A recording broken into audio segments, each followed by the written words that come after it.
Every great investment you've ever made started with the right connections.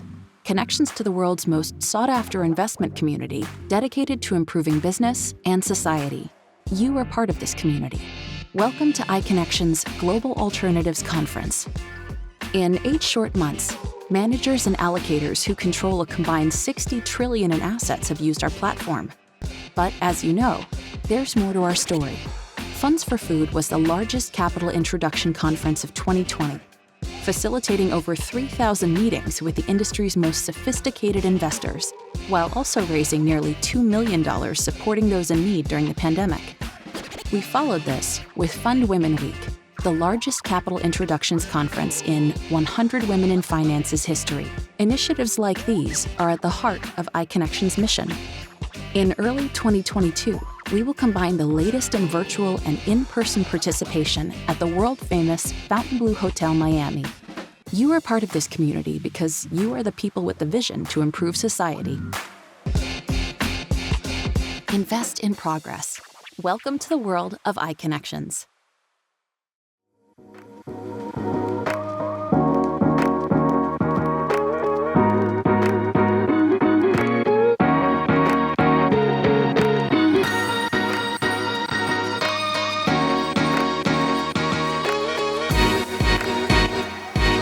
Hello everyone, I'm Ron Biscardi, the CEO of iConnections.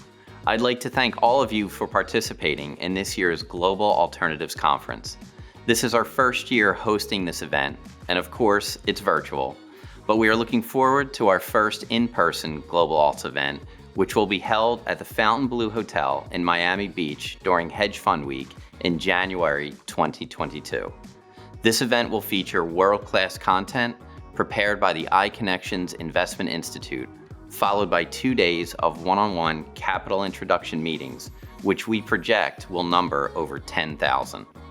This event will be free for allocators and open to managers who are members of the iConnections platform.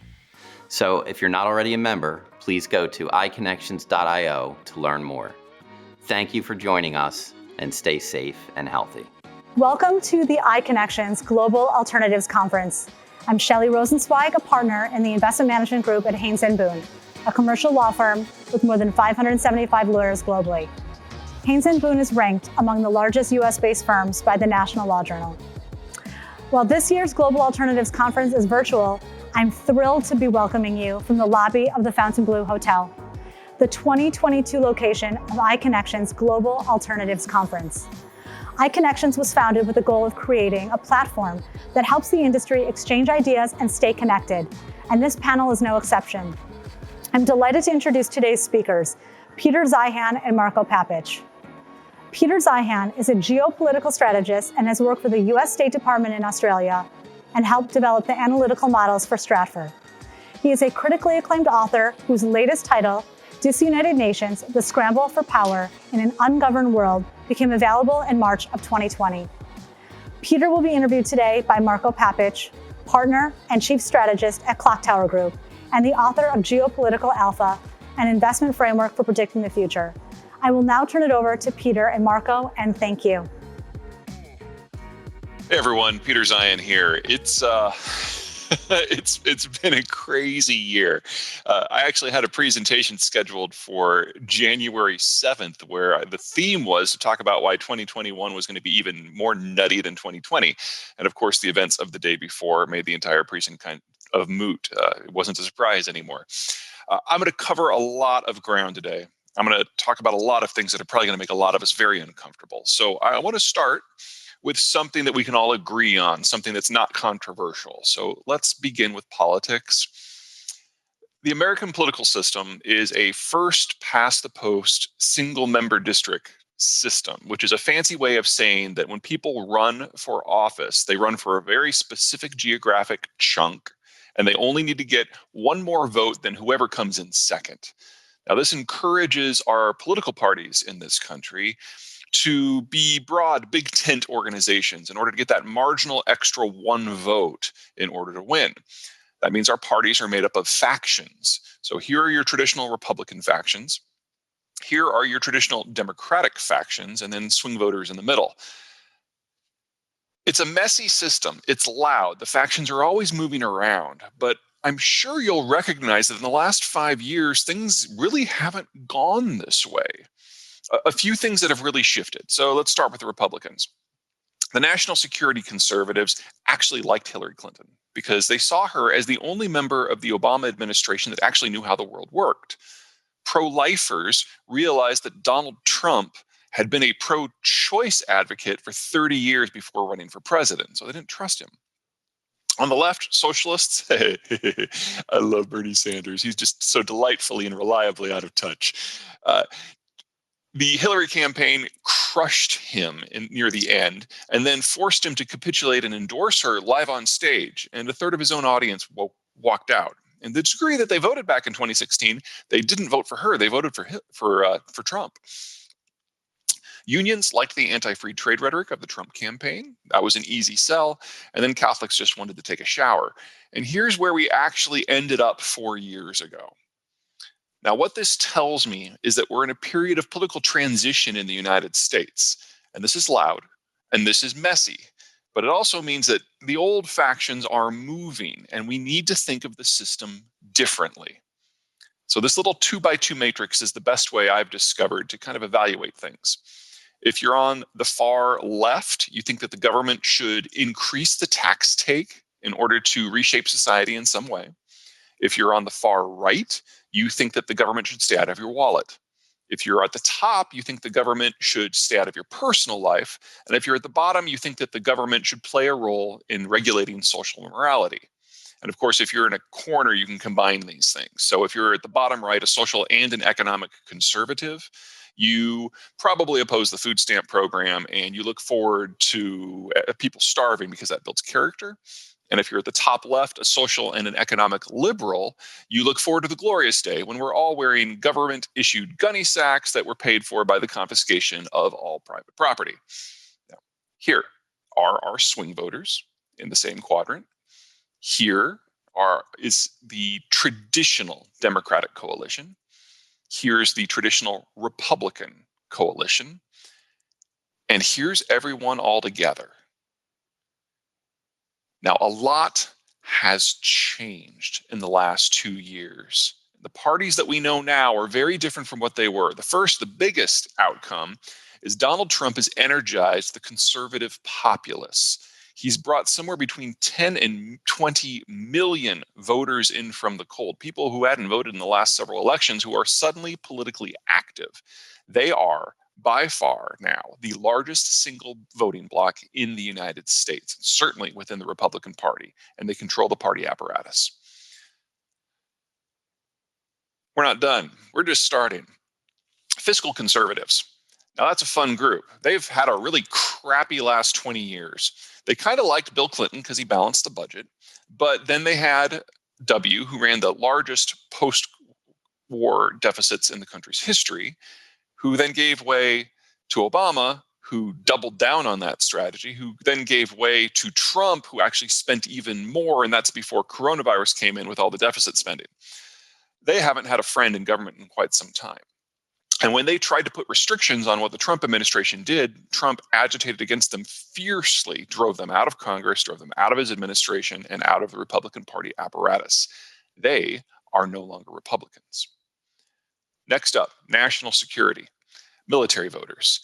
Trump treated the military as a prop, and they really did get off on the wrong foot and never recovered. And folks like General Mattis or General Kelly or General McMaster were treated awfully and driven out of the administration. And we saw the same thing happen with national security experts, whether they were in the intelligence field or DHS or the FBI or the military, that we saw with the fiscal voters. They were driven out of positions of influence throughout the entire system and throughout Congress. And they too are no longer Republicans. Business voters. It started off swimmingly. There were a lot of campaign contributions because Trump campaigned as a Republican. And as the initial year got underway, there were a number of business councils that were formed to advise Trump on economic issues. Trump disbanded all of them within 6 months, quite aggressively, and then proceeded to purge this group. So the tax cuts were nice, the tax reform was nice, but then there was 3 years of erratic behavior. And if there's one thing that businesses really need, it's a level playing field that they understand the rules for. And that went away. But Trump didn't just drive people away, he also attracted some. The most important group was by far the unions. What we saw with the free trade rhetoric and the anti-free trade rhetoric was a group that was socially conservative, but economically wasn't happy with the direction that the country had evolved in over the last 50 years. And Trump was really the first political leader to speak to that. And he was able to draw the majority of the unions to him. Catholics kind of went down the same road as the evangelicals. But where the evangelicals, in their pursuit of political power, really did stand shoulder to shoulder as a voting bloc, the Catholics had a split. And you had folks that were moving in a more secular direction, a more maybe egalitarian direction, who became a lot less interested in politics. And then you had this hardcore, probably a plurality, that went a different direction, stuck with the evangelicals and became very conservative on political issues. And so it's a smaller group, but it's a diehard Trumpist group. Hispanics are always the big surprise. I've lived in Texas for 20 years. I've seen this firsthand. Hispanics are among the most socially conservative voting blocs in the United States. And the issue that they are most conservative on is immigration.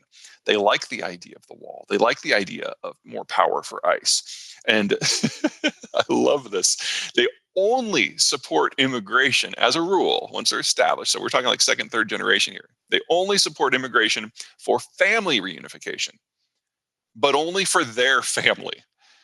And Trump ended up not just increasing the Republican take of the Hispanic vote to records, he actually captured almost every single county in the border zone, despite the fact, or honestly, because of the fact that they're vastly majority Hispanic. This is the current Republican coalition. And despite losing the national security, the business, and the fiscal voters, it is a larger group than the Republicans had before. It has become the natural ruling party of the country if it can hold together. Now, on the left, things are in motion as well. The most important takeaway is that the socialists have been ejected from the Democratic coalition.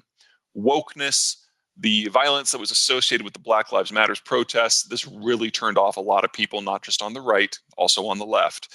And the Biden team realizes that they're a lot more trouble than they're worth. So if you look at the top 800 people that Biden has so far appointed, not one of them comes from this camp. Talk that we had a few months ago about the possibility of Elizabeth Warren being the next Treasury Secretary, that was always silly, but it's pretty much been killed. So all of these socialist dreams of the Green New Deal or debt forgiveness for students, they're not happening at all. Now, I'm sure some of you are like, whoa, what about the protests? What about Portland? How can you say the socialists are still gone or still are gone? Portland is not normal. I mean, this photo is exactly what it looks like. This is Darth Vader in a dress, riding a unicycle, playing a flame-throwing bagpipe. You should never look to Portland for an example of what America is or might be. Portland is no more representative of America than Disneyland. So this is where we are. We have a social conservative core that is very consolidated. They don't have a leader right now, but that'll change.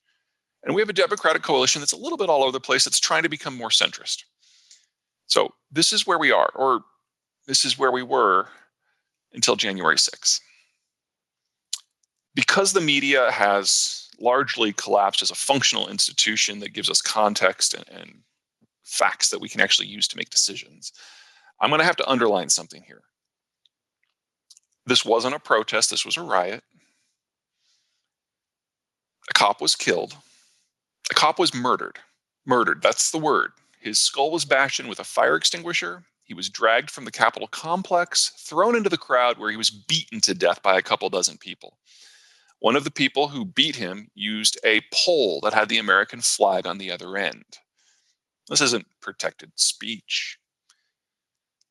Now, this can take us a few dark places, because we also know that Donald Trump realized fully the sort of people that he was attracting.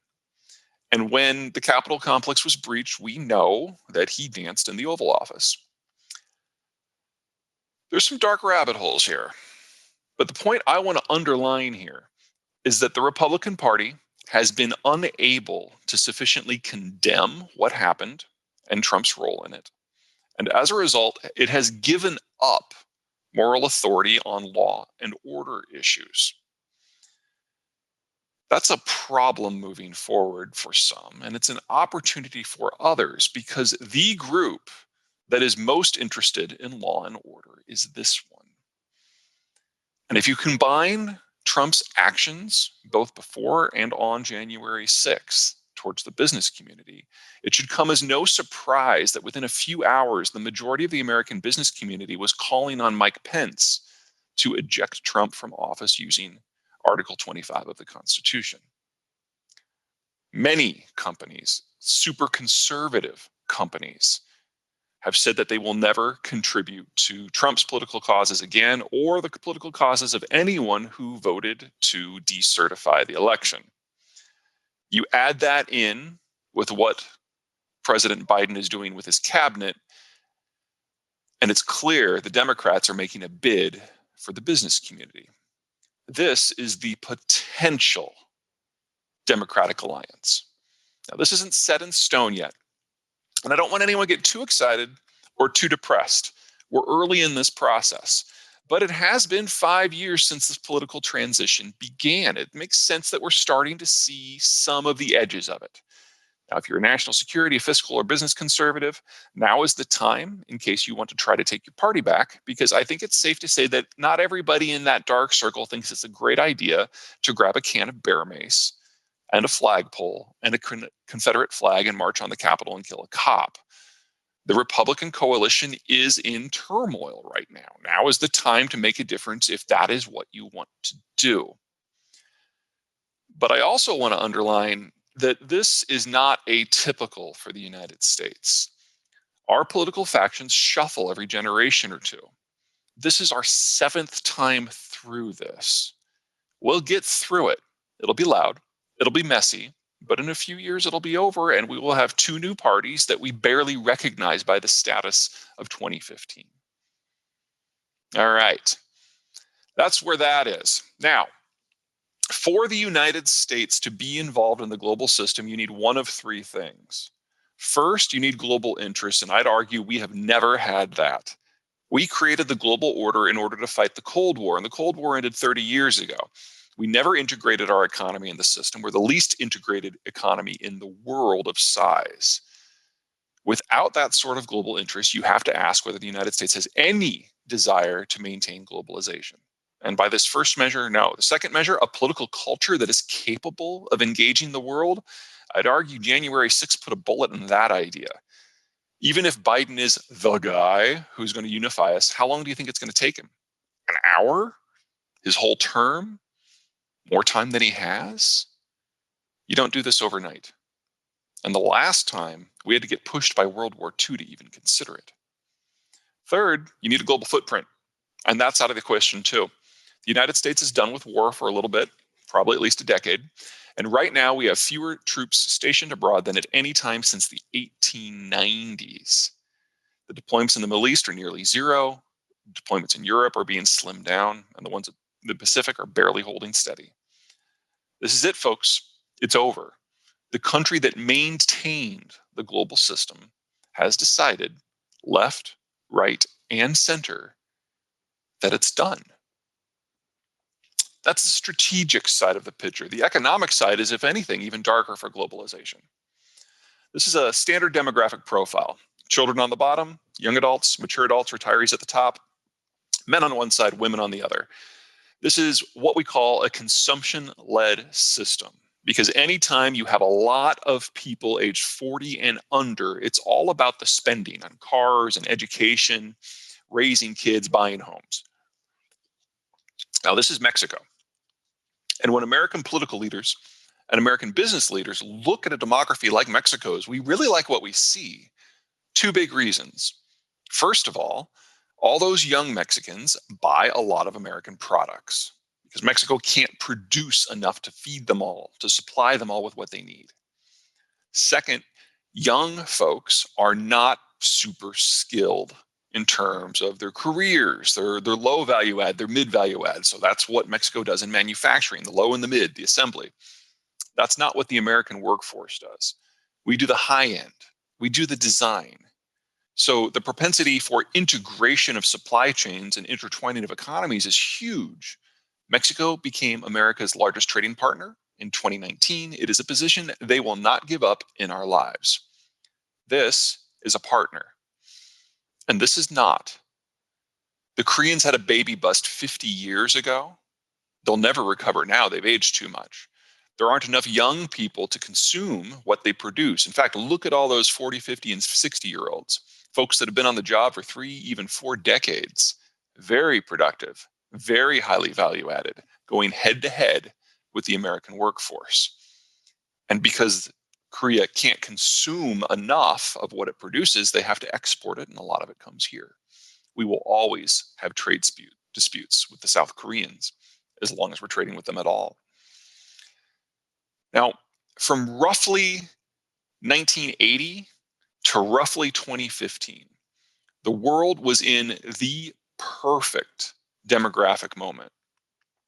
We had a more or less rough balance of consumption-led systems like Mexico and export-led systems like Korea in an environment of absolute global security that the United States was maintaining.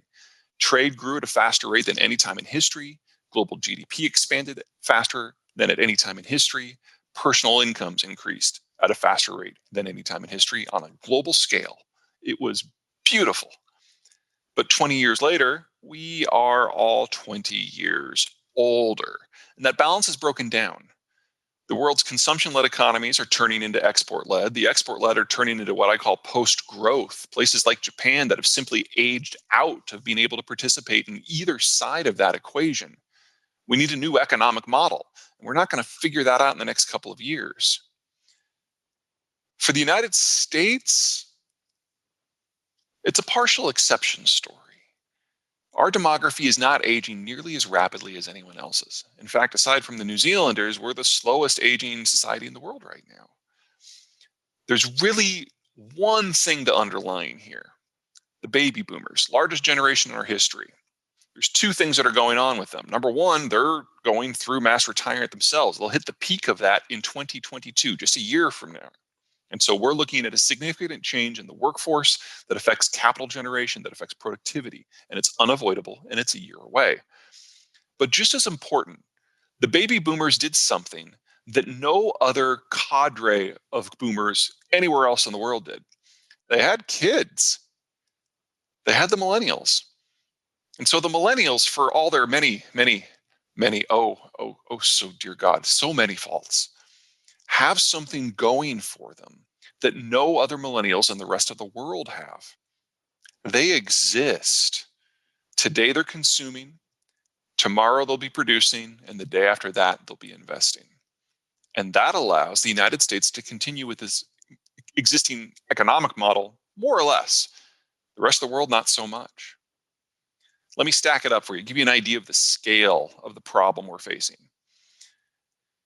Here are the GDPs of the world's top 50 consumption-led system. Ugh. It's a stack of the world's top 50 consumption-led economies by GDP. Here's where they are in 2020, and here's where we expect them to be in 2030, because countries are aging out. Now, that doesn't look like a huge drop. I mean, it's a problem, but it's not a disastrous one. But here's what happens with the export-led systems. That group simply ages into obsolescence.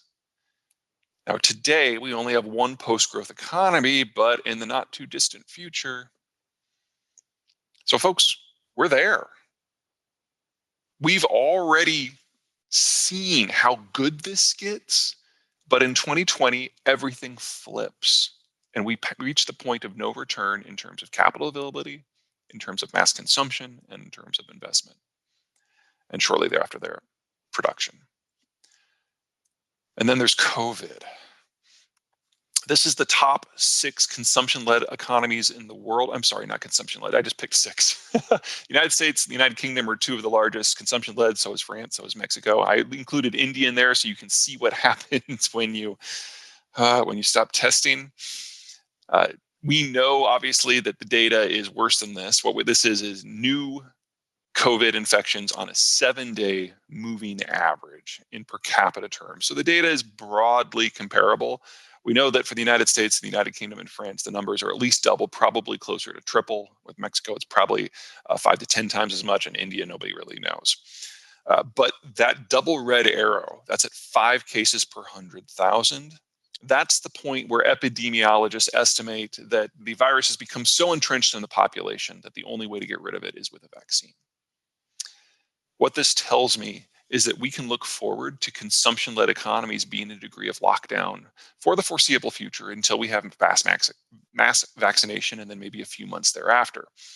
So if the consumption-led economies are offline and we're reaching the peak of demographic potential for consumption in the very near future, then globalization is already over because we've lost our transition time. And if you're an export-led system, you don't have anyone to export to right now. So this game, globalization, what we've grown up with, what we've lived our entire professional lives in, it peaked in January of 2020, and it's not coming back. You remove the Americans from the equation. You let the pieces fall where they may. These are the parts of the world I expect to see the greatest dislocation and conflict. Now, for those of you who know your economic history, you will recognize these zones as the areas that have seen the greatest economic growth since World War II. And that's simply because of the American-led global order. The United States forced everyone to be on the same side and outlawed war. And for those of you who know your military history, you will recognize these zones as the sites of the greatest conflicts our species has ever fought, because these are where the tectonic plates of the world come together. The base effect growth is over, and we're returning to a more normal historical pattern. And if you're interested in globalization, I'm sorry, because these zones, that's 3/4 of global manufacturing supply chain steps, agricultural shipments, and energy shipments.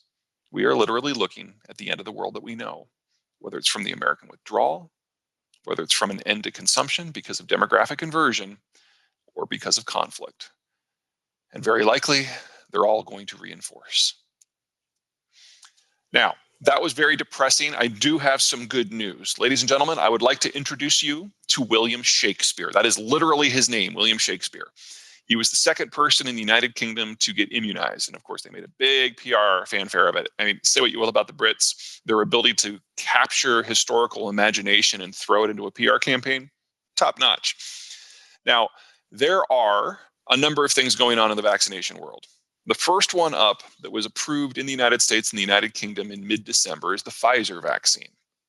Now, this one is the least impressive of the 4. It requires storage with dry ice at -70 degrees centigrade. You need 2 shots roughly a month apart. And it uses technology that's new, so we really don't know what the track record is going to be. So far, its effectiveness looks great, and they've used it to fantastic outcomes in Israel. So it's not that I think it's a bad vaccine, but it requires a completely new and unique distribution system and requires adults going back for that second shot. I'm more interested in the Moderna vaccine, which is now also approved widely. Like Pfizer, it uses the mRNA designations and research facilities, which makes it a relatively new and difficult to produce vaccine. But it is a little bit easier to bring into the market than Pfizer.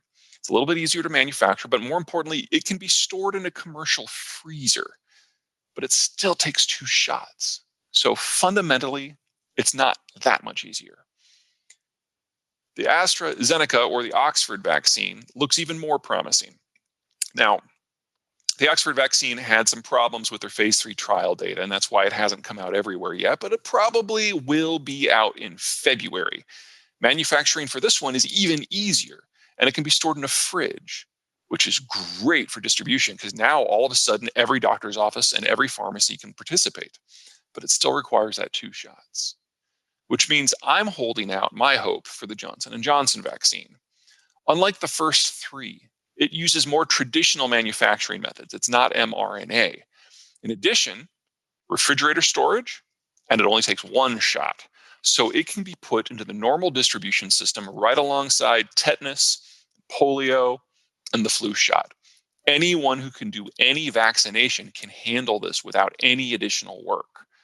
We expect their data, which so far preliminaries look good, we expect their data to be fully presented within the next week or two, and it'll be approved within a week or two of that. So by the time we get to March 1, Moderna will have more people immunized than Pfizer. AstraZeneca will have more people immunized than Pfizer and Moderna combined. And J&J will have more folks immunized than all the other three combined. And most Americans are ultimately going to get the J&J one. With rates of distribution and manufacturing what they are, I expect all Americans who want the vaccine to have been able to get it by June 1. And that's herd immunity. Does that mean this is over? Not quite yet.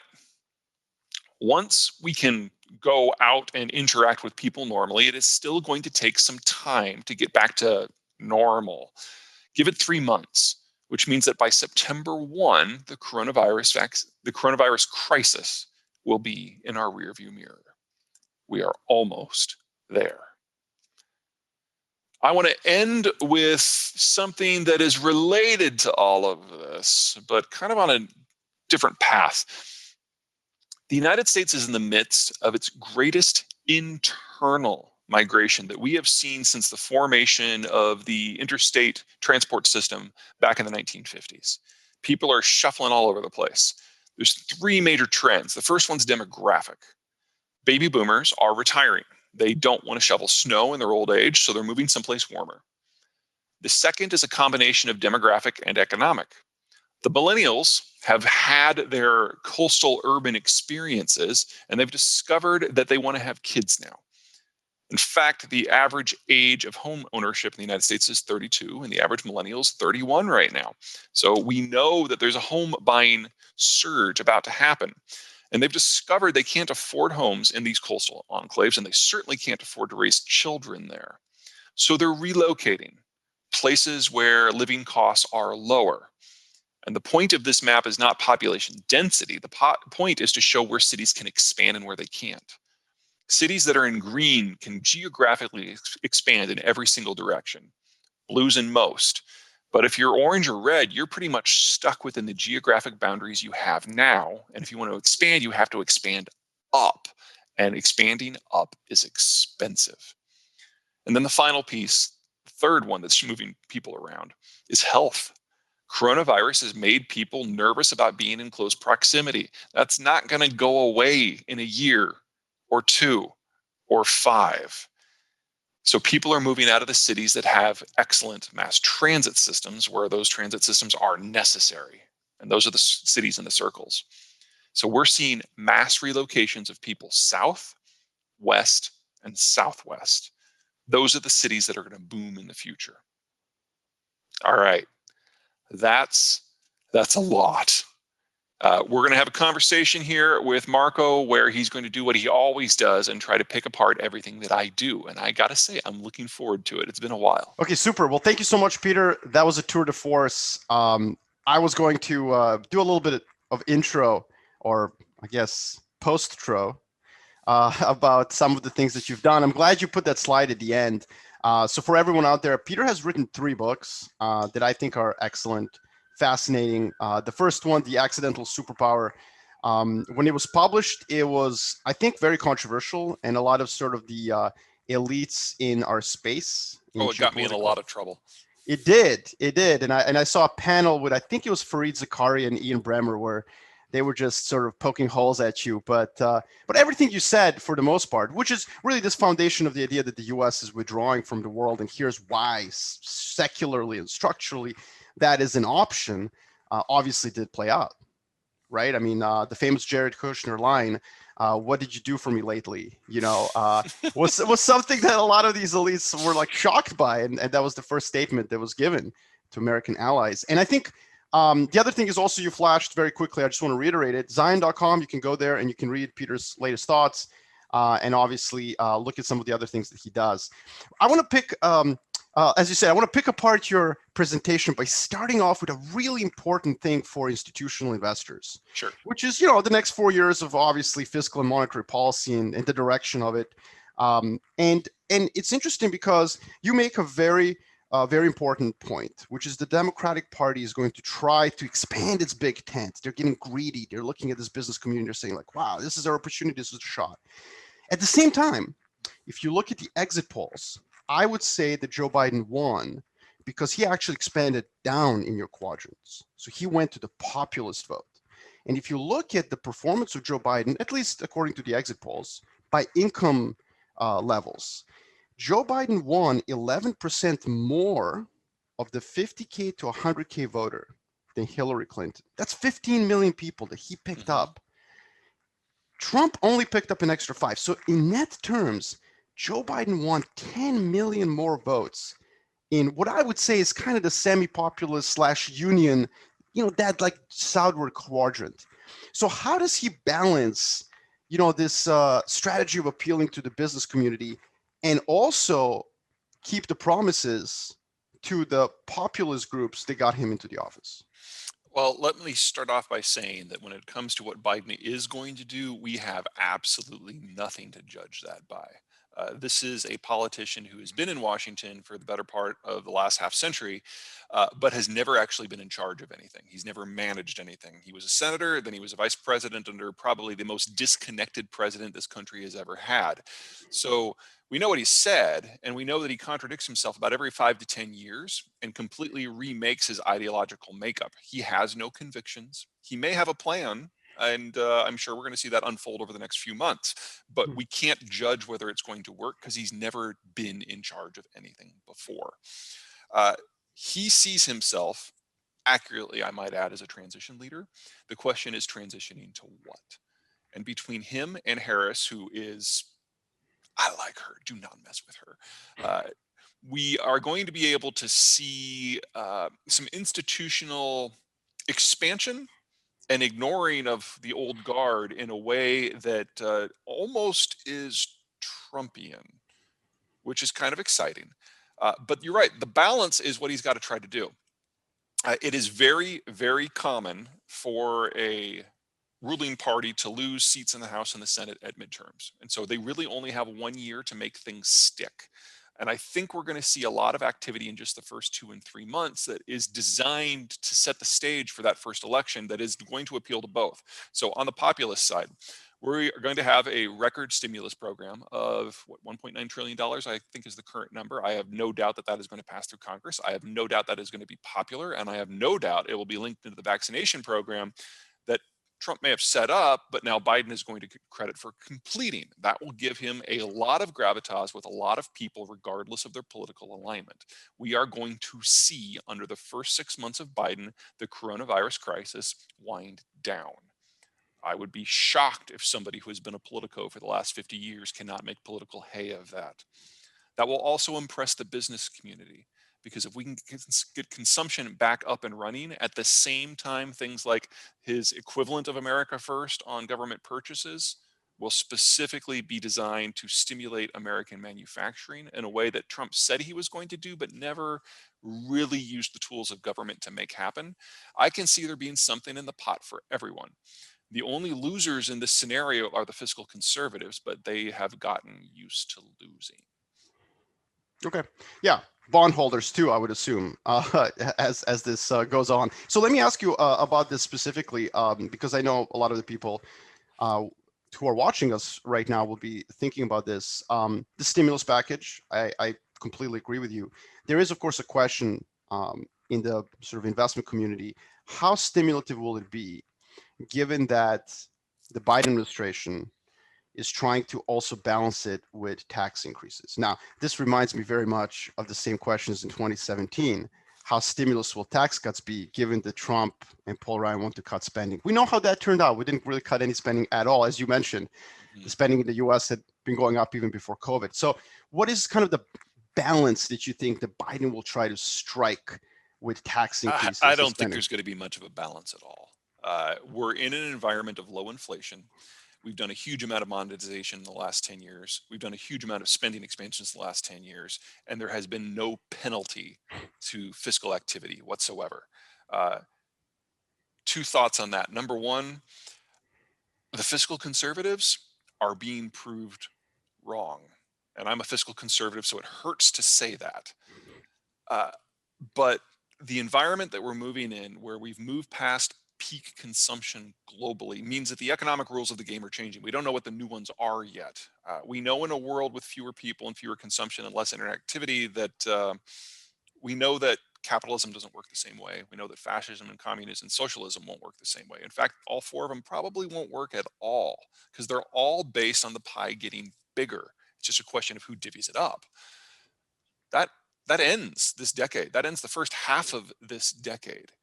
So the idea that the government can spend, or at least this government, the United States, holder of the global currency, this government can spend. This government can keep taxes relatively low.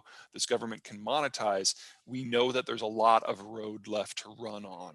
Even the Japanese, who didn't have much consumption for the last 20 years, have proved that you can get your debt up to 450, 500% of GDP and still limp on. And they don't have nearly the assets that we have to work from. So I wouldn't want to be a bondholder in this environment, but you're talking an endless amount of money that's looking to flee in terms of capital flight to the United States, and an endless amount of money that's coming in from the Fed. So, this stuff is going to get bought up one way or the other. You might not like the yield, but it's secure.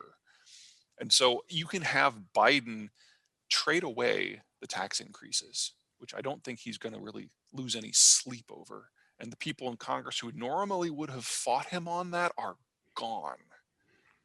Will this generate problems down the road? The fiscal conservatives would say so, but history so far has proved otherwise. Yeah, no, and I think I completely agree with you. I think that's a great point, and everyone listening should be investing accordingly. I think your point that there won't be any balance is really important. In 2017, there was no balance. It was the Trump administration that, for the first time in U.S. history, dislodged budget deficits from unemployment rate. Usually the chart is 1-to-1, and it was like alligator jaws. And I think that will continue even as COVID abates. I think that's a really important point. Yeah, I just want to underline that the rules of the game themselves are changing. The economic laws that govern everything about trade and consumption, that is changing. We don't know where this is going to go. So we're going to have a lot of surprises this decade. I can underline, however, that for the United States, where the consumption-led system is large and intact, and we're married to Mexico, which has one of the healthiest demographies in the world, we get to watch everybody else wrestle with this first.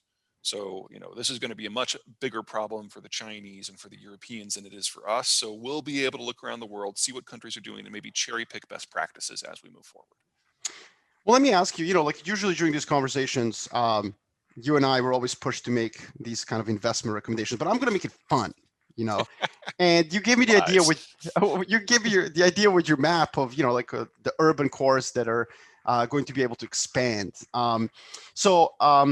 If I were to give you $500,000, okay, and you have to buy 5 condos with that capital, so you're going to buy cheap condos. Cheap, $500,000. So, definitely not where I'm based in Santa Monica. You're not getting anything for $500,000, but you are going to basically deploy this into 5 mortgages in 5 urban cores in the U.S. Sure.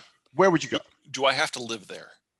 No. You okay. Fantastic. This is rental. No, you could, like rental yield. I just want to know, like, how do you articulate your cool map with the geography of the U.S.? Fort Lauderdale, it is on an uplift, so you don't have to worry about global warming. So all the money from Miami is going to have to go somewhere at some point. Fort Lauderdale's close. Also great beach, also great food. Dallas. Now, I would never live in Dallas. It's a hellscape, but it has some of the lowest costs of living of any of the major metros. It can expand in all directions. It's a manufacturing core. It's part of the I-35 manufacturing system for automotive, and soon again for heavy machinery that goes up into the Midwest and down into Mexico. That is going to be a boom town for a very, very, very long time. Houston, another city I don't want to live in. Hot, humid, bleh, really hurricanes, yuck. But it has a barrier island. It doesn't have to worry about storm surges. It, like Dallas, is a huge and diverse economy. It's actually the most demographically and ethnically diverse metro in the country. That is not New York, it is Houston. It benefits from all of the manufacturing access to Mexico in the Midwest that Dallas does. It's also the energy hub. And because shale oil is now the cheapest, highest quality energy in the world, no matter what happens with energy policy globally, Houston will be the last man standing in that industry, and that hasn't stopped them from branching out into green tech. And Texas is very soon going to be the #1 green tech power generator in the country as well. All of that is headquartered in Houston, and all the surplus natural gas that comes out of the shale fields is being turned into petrochemicals. All that's on the Gulf Coast. So Houston just kind of has the best of all worlds all in one place, and all the hard work has already been done. Denver, that's where I live now. Denver's a boom town. It's a tech city. It will never get into heavy manufacturing in the way that the Texans has, but it has everything that Texas has: low taxes, low regulation, but it's a light blue state, if you will. So it's a little bit more like Austin, but the whole state. It's got all the outdoor activities that everybody loves.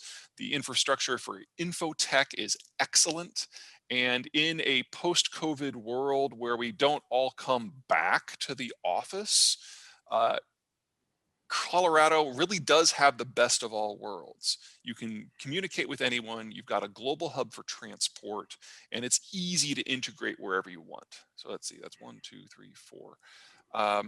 Look at the Alabama cities. Hmm. Alabama has Interesting. a very investment-friendly environment. The people are fantastic. And it's close enough to Atlanta that it's not really it doesn't have the backwoods feel that the reputation would suggest, and it's one of the densest concentrations for foreign direct investment in the country.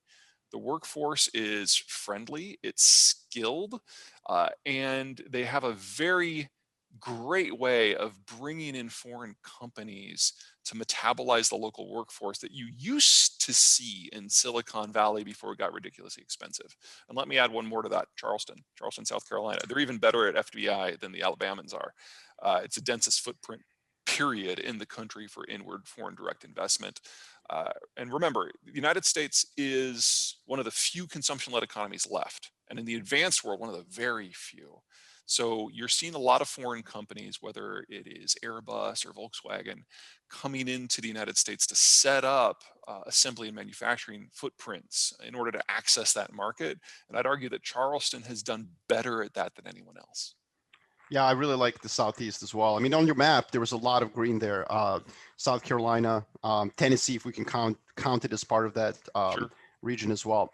So let me use that then as a segue to your global views. You touched on them a little bit in terms of globalization, but you've worked at Stratford before you set up your shop. You were the head there of global analysis, and so one of the things I love the most is that we can kind of like go around the world. So let's use the same tool to get a sense of where you're positive. So let's say, again, $500,000 is your startup capital, 5 mortgages around the world. We're just going to assume you're going to take the mortgages in Swiss francs, so the interest rate is going to be negative. You're winning either way. And so where are you deploying that globally? What 5 cities are you excited about? Sure. I'd look at New Zealand. Now, New Zealand, I lived there for a while, and I plan to retire there. The problem it was picking the specific city, because all the foreigners, all the capital flight goes into Auckland, which if you're going to be in New Zealand and you're in Auckland, you have chosen poorly. You need to go to the South Island. The weather is more interesting. The people are more interesting. The outdoor activities are more interesting. I would not do Queenstown, because that's the second city that all the foreigners go to. It's overbuilt, it's gotten ugly, and it's due for a property crash. So find another place in New Zealand. Dunedin's good, Christchurch is good, Wanaka's good. It's really a personal preference issue, but all of them are going to be seeing significant price appreciation. And for the most part, New Zealand is not going to be affected by the globalization crash. They're kind of on the outside edge of that, and their agriculture is so hyper efficient that they will probably do well for quite some time. It's not going to be a straight line from here to there, but they look good. I love Sydney. Similar reasons. Actually has manufacturing and finance expertise in a way that the Kiwis don't. The problem with city is you have to pay very, very close attention to the neighborhoods. Not that they're unsafe, but they're just radically different. I mean, this is a city of 5 million people. It's got a lot of variety, topographically, geographically, demographically. And as long as you do your research ahead of time, you'll be fine. If you wait a year, maybe two, London. Yes, I know it's crazy expensive right now, but the way they've handled Brexit has been so horrendously disastrous Mm. that the pound is no longer considered a reserve currency. And the city is going to lose its position as a financial hub, which means things are going to crash by the crash because London is still a world-class city. It still is a manufacturing hub, and it's not like all the finance expertise is going to evaporate. They just need to find a new footing. That new footing will require a trade deal with the Biden administration. They negotiated half of it with the Trump administration, so finishing it technically is easy. But first, the government has to swallow its pride because the United States is going to crush the United Kingdom in the trade talks, and that is going to destroy the London Mile in terms of its financial position. But after that, it will come back. Let's see, Taipei. There is going to be a breach with China. It might happen this year. And by when I say a breach, I mean China, Taiwan, China, the United States. But on the backside of that, Taiwan is going to be formally recognized as an independent country, and it will be integrated into global manufacturing systems independently of the Chinese system. So get ready for the Chinese crash and get ready for what comes next. Because it's not that Asia is going to cease being, but the idea that China is the workshop of the world, that will end. But Taipei will emerge on the other side of it. If you can wait 5 years, anywhere in Italy. Well, I don't think you have to wait for 5 years. They're giving stuff away for €1. Well, that's the problem, though. You have to wait for the Italians to realize that the current system has broken. And that means you have to wait for the other side of the euro. So once they go back to lira, get in early. And you can probably buy like Turin for the Get a price of fixed an interest auto. rate. Mortgage. Like you can buy Turin. Because the culture is not going to go away. Italy's still going to be gorgeous, and remember, northern Italy is the highest value-added manufacturing on the planet. It's just that they make their cars one at a time by hand. It's a different model. It's not what you see in Germany or Korea. There is going to be a place for Italy. They're not going to be caught up in the craziness of the Russians and the Northern Europeans duking it out again. Italy will come back. You just have to not do it in euro. Yeah, it's interesting. During the multiple Italian crises over the last 10 years, I remember one of my colleagues. Just 10? Just 10, yeah. One of my colleagues once said, "What is it that Italians make?" And I remember the quip by another colleague, "Everything you want." Everything that's pretty. Yeah. So that's great. So let's focus on Taipei and your view on U.S. Obviously, U.S. China. Was investment relevant throughout 2019. This year, last year, it wasn't really that relevant. The market seems to have kind of settled into a sort of a stasis, where the trade war and the rivalry between U.S. and China is no longer a shock to investors. Everyone's kind of caught up on it. Mm-hmm. It's in the back. It's part of the, the drapes of our macro environment. Sure. So where is your view? Like you're saying, basically, China is not going to, it has domestic problems. It's not as much of an issue because it itself is a paradox that will end. So take us through that view. Sure. Let's start with that, and I'll talk about what's going to happen over the course of the next year. First, the demographic situation. One-child policy worked really well. So China is now like the 4th fastest aging society in the world, and if you believe Chinese statistics, which you should never believe Chinese statistics. There's some really good information that's come out of some defectors that suggests that the Chinese have overcounted their under 18 population by in excess of 100 million, which would by far make China the fastest aging society in the world.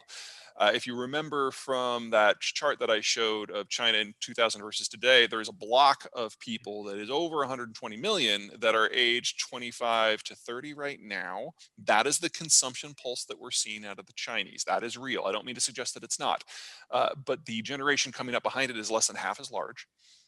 So we already know that we are in the heyday of what the Chinese can do without global connections.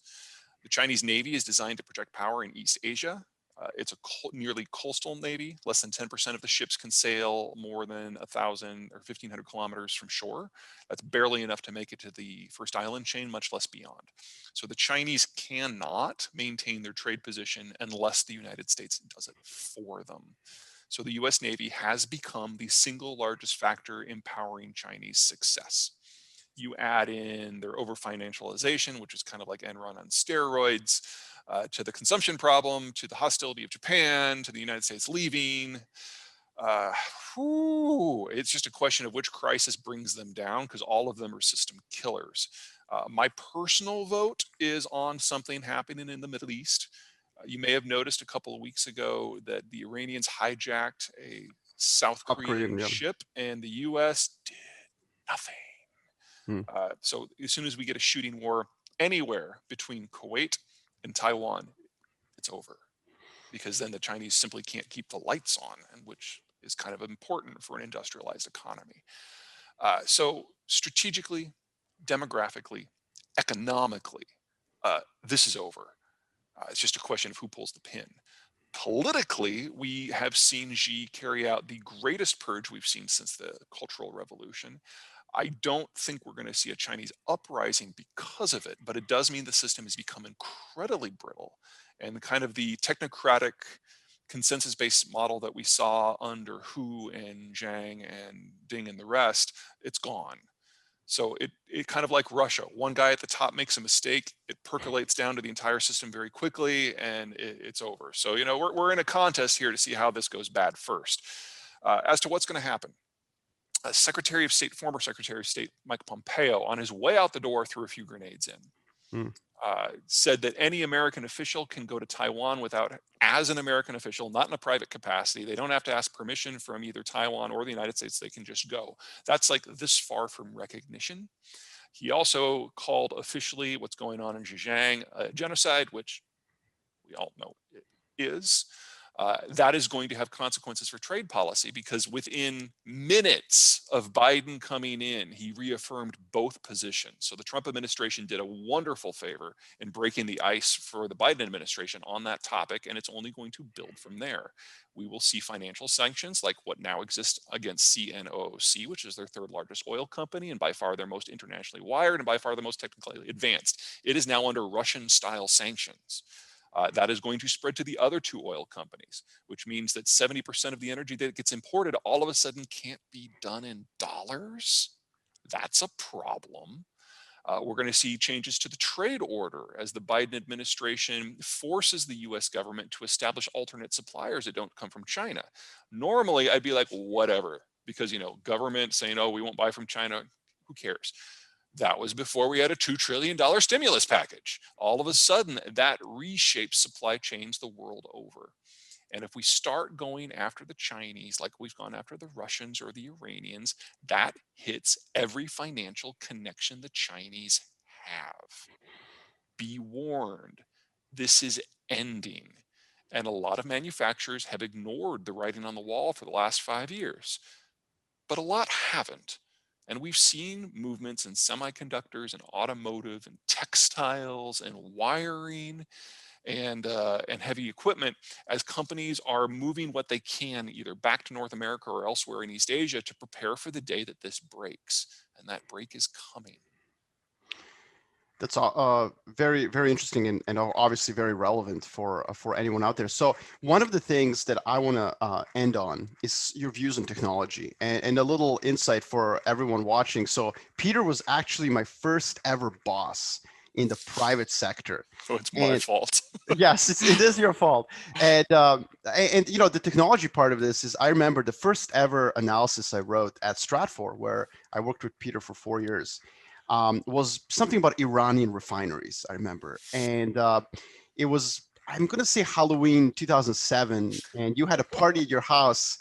And I remember you saying to me, oh, it published, do you want to see it? And I said, no, we don't have to go to the computer. Let's have, and you're like, and you whipped out the phone and you had one of the first, I don't know if you like had a chair out in front of the Apple store to get it, but you had the first iPhone, you know, and I remember, being very skeptical about it. Oh, it doesn't have buttons, you know, like, And I hated the BlackBerry.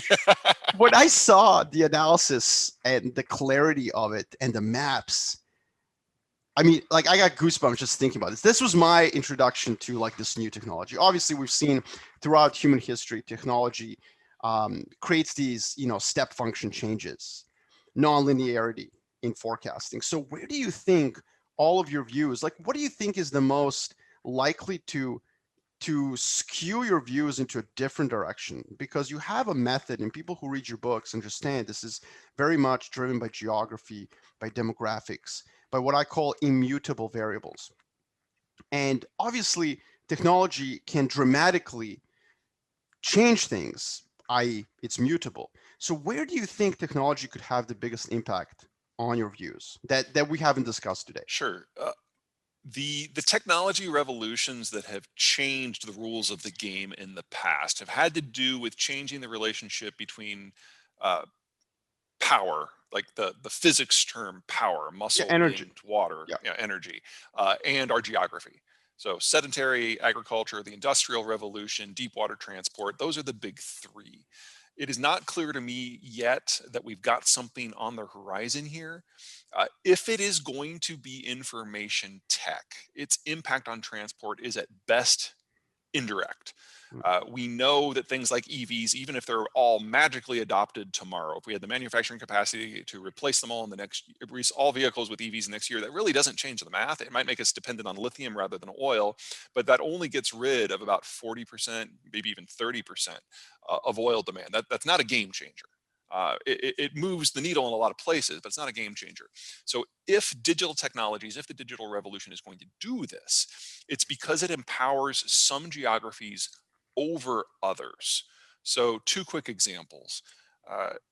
Infotech has gotten so good that we can basically eliminate the prototyping process for manufacturing. And if we're moving into a world where manufacturing supply chains that are long and gangly just aren't safe, then things like 3D printing come in, and you can have a supply chain that it collapses down from thousands of steps to single, fit on a one-hand number of steps that happens very, very close to the end consumer, in which case global trade collapses because all you need is the raw material to make the powder and you're good to go. That's one possibility. Another possibility is infotech in the agriculture space. Yes. Part of this is gene editing, which is already being adopted. The folks who love organic food don't seem to have a problem with gene editing, which makes no sense to me, but whatever. The organic crowd is always a little odd anyway. But we're looking at that being able to drastically increase output of crops very quickly. And if you take facial recognition, ironically designed for concentration camps in China, you can apply that to plants. And a combine now can be going down a row of crops, and it takes photos of every plant and identifies what it is and what's wrong with it. Is it a weed? Is it a healthy plant? Is it a plant that's thirsty? Does it need fertilizer? And it has a bunch of tanks on the back, and it just squirts each individual plant with whatever is necessary. You combine that with gene editing, and you're talking about a tripling of crop output in less than a decade, assuming you can afford the equipment and the software, which is not cheap. So in a country that supplies its own raw materials for all of these things, that manufactures it itself, and doesn't have a security problem and can patrol its own waterways and maybe empower limited trade like the United States, you're talking about a tripling of what can be done with agriculture in a short period of time. Anyone who is trying to compete with that will lose. And so we can have a breakdown of global supply chains for agriculture, and 80% of agriculture globally is based on imported inputs, while American agriculture explodes. You want to talk about something that's going to cavitate what's left of the system. That's going to shake it apart. Yeah, I think what's interesting about what you're saying is that there's this switch towards efficiency just globally, and it really makes autarky, which like we all study in Econ 101 is this utopian ideal, but it actually makes it a asymptotically reachable goal. And ironically, that obviously makes the world much more volatile because, as you say, the supply chains break down and your need to kind of care what another country thinks or wants or or views falls down quite fast. It could actually be worse than that, because you can have an oligarchic system then when a few countries are sufficiently stable to have these new technologies in place and others aren't. You remember, if you remember your history, back in the 1800s and the early industrial period, the Brits did product dumping deliberately to destabilize economic systems. Right. We're going to see versions of that again. Yeah, especially with some of these emerging technologies, and I think that's very interesting. Okay, well, thank you so much, Peter. This was a lot of fun. I really encourage everyone on this call to pick up Peter's books, go to his website. Thank you so much. I hope you enjoyed it. My pleasure. Best.